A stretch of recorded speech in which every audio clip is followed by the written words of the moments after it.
Welcome into the trenches. I'm Sam Mays. Before we get started, I got to say a big thank you to these sponsors: MidFirst Bank, Laser Light Skin Clinic, the National Cowboy and Western Heritage Museum, Fire Lake Casino, and the Oklahoma Ford dealers. Remember, drive into your best in Oklahoma Ford dealers today for the best deals on Ford's full lineup of trucks and SUVs. Ford is the best in Oklahoma. Big thank you for you guys joining me tonight. I really appreciate it. Let me say this first. The support has been through the roof and absolutely ridiculous. And because I know I'm going to forget to say this at the end of the podcast, if you like what you're hearing, you find me entertaining or informative, will you please hit the subscribe button? I really appreciate it. It really helps us out a lot. Sellout Crowd is new to this game, and we've had so much growth and a ton of support here as we've got started. But remember, just keep hitting that like button, subscribe button, and leave your comments. I love those too. Some of you guys have such great insight, and it really helps me see the game just a little bit differently when you comment and give me a chance to kind of think about something a little different other than the way that I watch the game of football. So once again, big thank you to you guys for all the support. All right, let's get to it. I've got Bedlam on the brain, and I'm so excited about it because just a few weeks ago, I was doing everything in my power to forget that this game was even going to be played, as Oklahoma State falls to South Alabama, and then they followed up with a loss to Iowa State. Well, the Cowboys are back in action. I don't know how good they're going to be this season at the end of the year, but I will tell you this: Mike Gundy has found a way to put this thing together behind an offensive line that looked inept in the first 3 games of the season.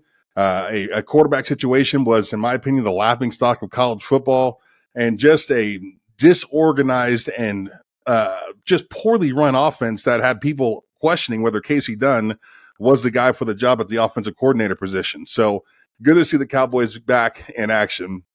So as you break down their win over Kansas, there's some things that I really got to hit first on why the Cowboys have improved. And it starts up front with the offensive line, no question. Those guys are no longer setting screens.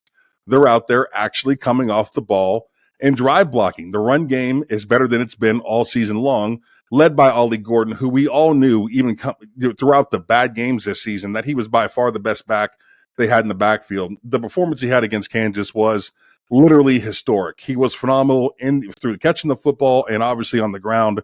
It was incredible watching him get out there and compete the way that he did, but it all comes back to that offensive line and Coach Dickey finding a way to make it work.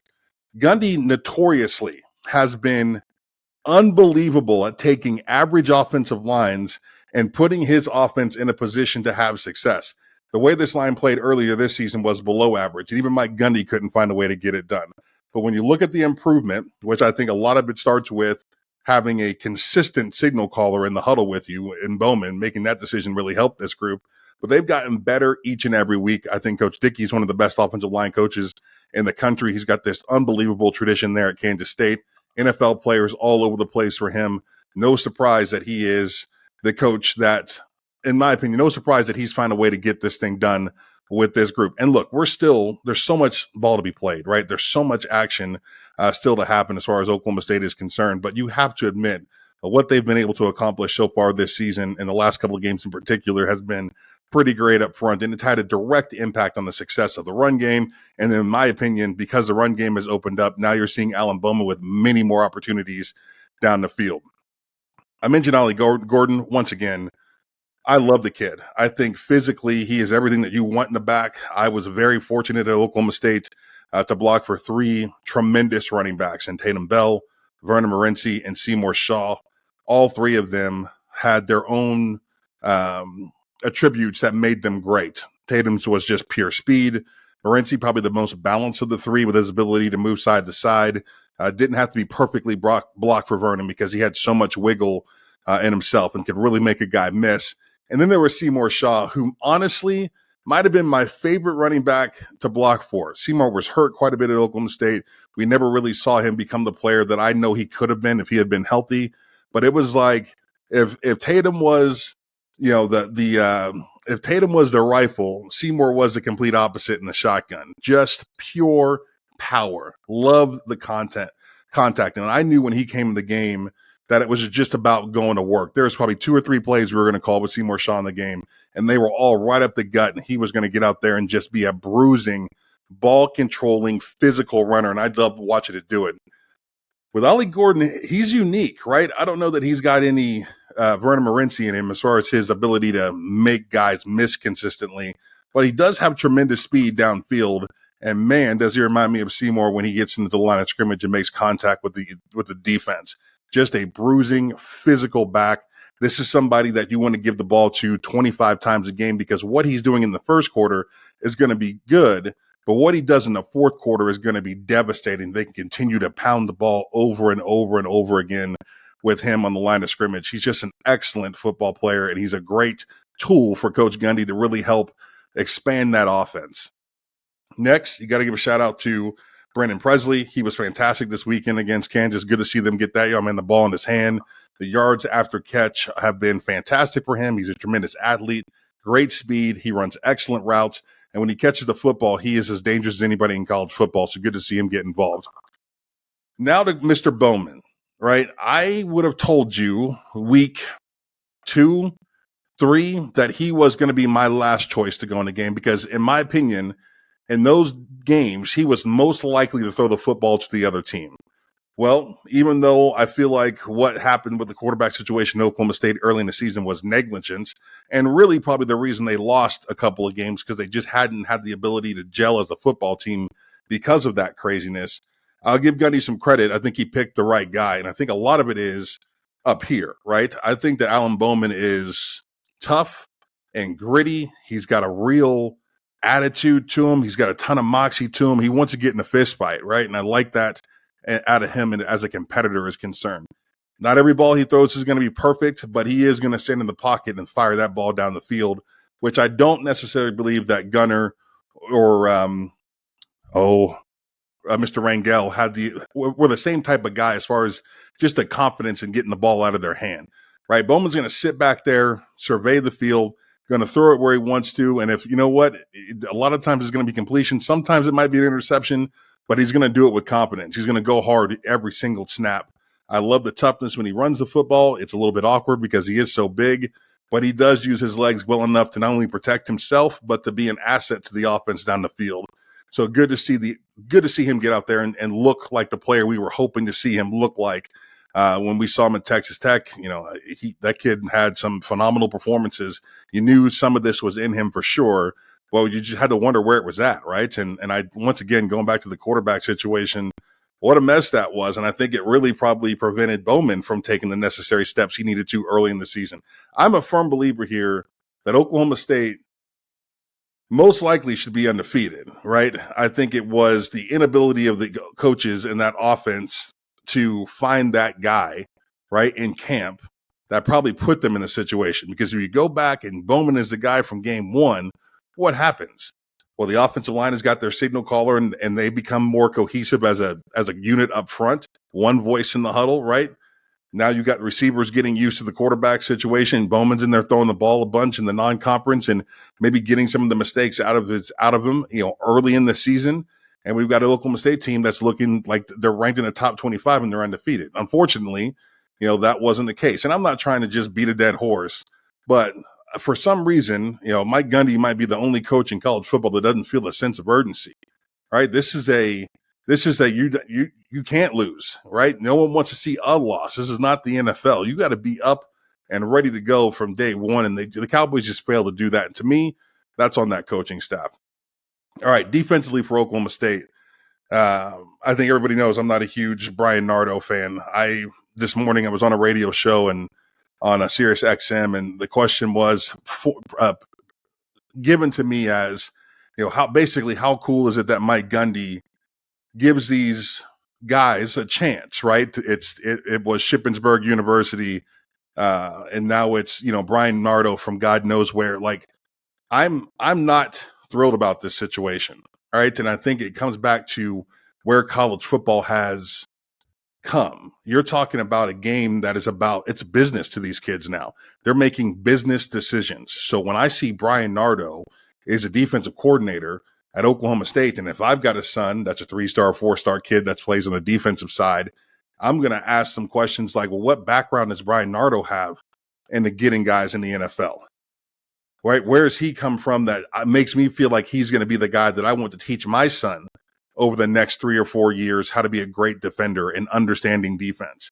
I wouldn't make that choice for my kid because I know the transfer portal is available and all that stuff, but you hope not to use it.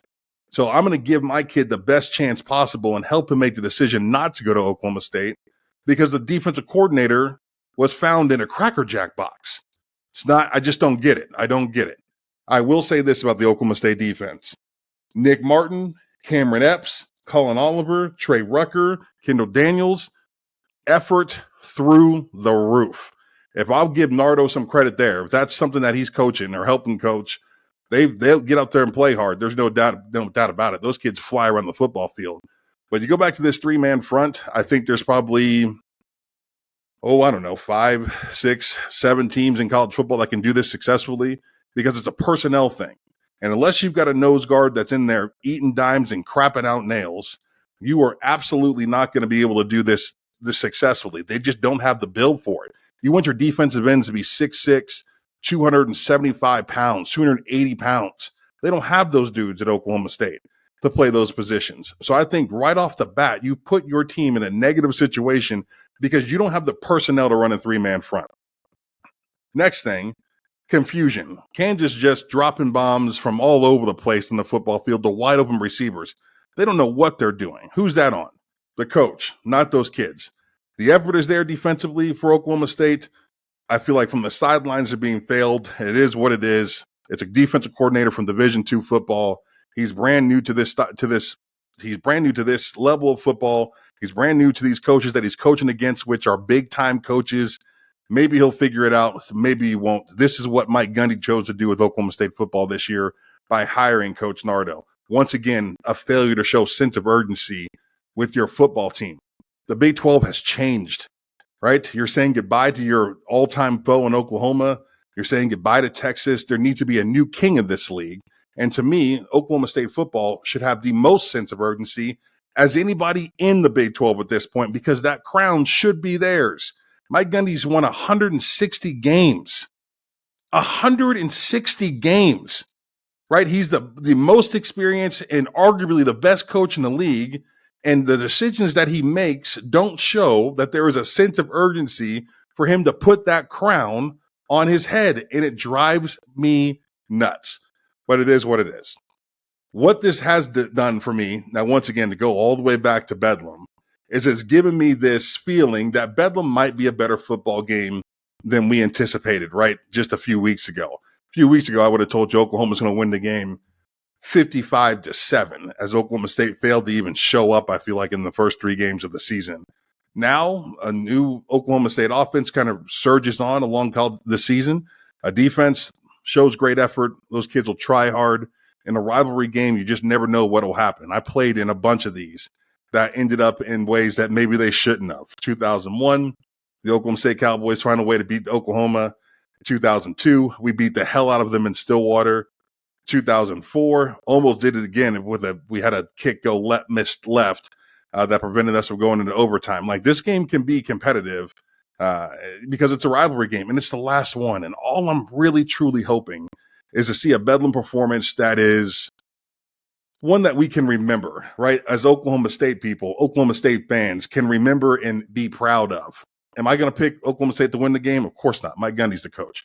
I said 5 years ago on the radio that I would never pick Oklahoma State to win another Bedlam game that Mike Gundy coached because I did it probably 5 times in the last 15 years. And every single time I do it, I want to eat my words. So I'm not going to go that far. But I will say this Cowboys football team has put themselves in position to continue to grow, continue to get better, get to a pretty decent bowl game, and at least make that final Bedlam game in Stillwater one that's special and one for the ages, hopefully. So I'm excited about it. I hope you guys are too. Once again, big thank you for following along here in the trenches.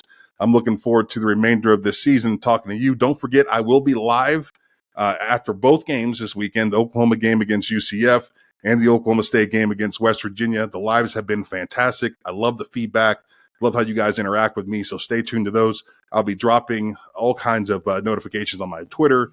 Follow me at All American Maze. It's so much fun on social media. You guys are great there throughout the week also. And make sure you check out my content. I just did a great show with Dylan Gabriel this last week, which was a ton of fun. Make sure you guys tune into that. We've got some stuff there on the In the Trenches podcast that a lot of people have really enjoyed, and hopefully you guys will too. Once again, please like, please subscribe, and thank you so much for joining me tonight. I appreciate it.